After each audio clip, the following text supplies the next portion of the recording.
Welcome back to Angry Bike Mechanic. This is going to be one of my my griping episodes, and I want to talk to you about the tune-up as you see it in bike shops. Now, tune-ups will come in a various form in bike shops, and you kind of have to wonder what the price tag's all about. They say they go through all this stuff, and what we're really looking at is preventive maintenance. So let's get rid of the tune-up name and start asking our shops to do preventative maintenance on our bikes. Let's go through, see what's worn out, see what needs to be replaced, and see what needs to be realigned. Bikes these days are just so incredibly sophisticated, and the technology behind them keeps them running pretty solid most of the time. So what I do here in my shop is Insight Bike Works. It's small. It's designed to be kind of mobile, out of a garage kind of thing. So hopefully one day it grows. But for now, I'm doing this to educate everybody. First, let's take a look at the drivetrain, your chainring. Now, I apologize for the image quality. GoPros do not zoom in very well.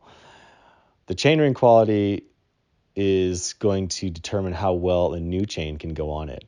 Is your chainring worn, as in the teeth? Are they getting skinnier and skinnier? Is there a lot of metal showing?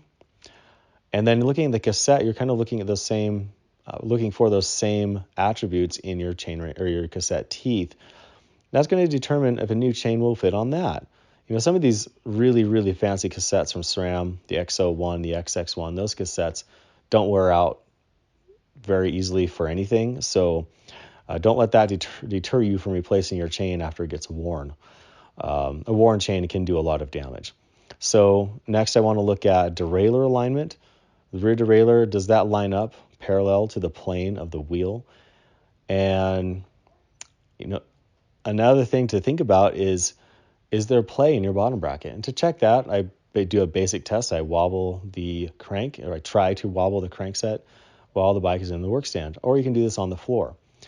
So these things really help me determine what condition the drivetrain is in. And if you really want to get into the nitty gritty of it, it might be worth trying to wobble the cassette on the wheel.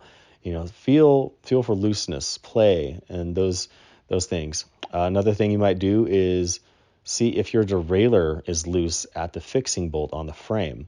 I see this one all the time, especially with one-by derailleurs. They get loose all the time, so that might be something to have addressed. So moving into the next part of my inspection, I look at my brakes. My rotor spinning truly, are my rotor spinning true? Are we looking at an issue with bent rotors, worn rotors, and what condition are my pads in? Are my pads worn out? Are they fluted? Are my rotors fluted? Do we have to replace pads and rotors at the same time? A lot of questions to ask here, and I want your mechanic to answer them for you when you take it in for work. Then I'm looking at suspension. Is there goop? Is there kind of muddy oil residue? Is there oil residue?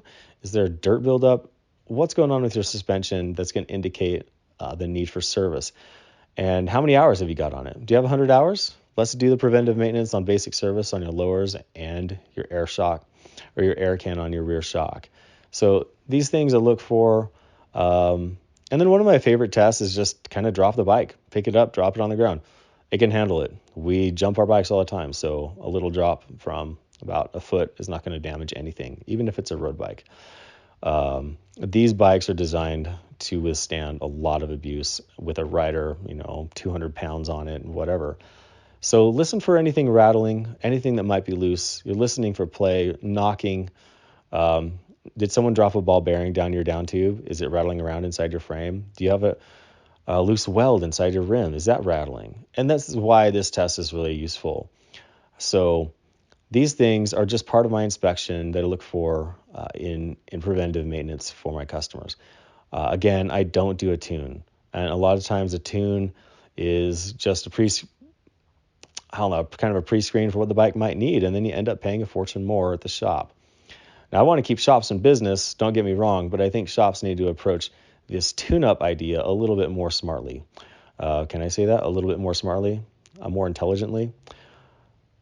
So when you go into a shop, you're not looking for a tune. You're looking for what they can do preventive maintenance-wise for your bike.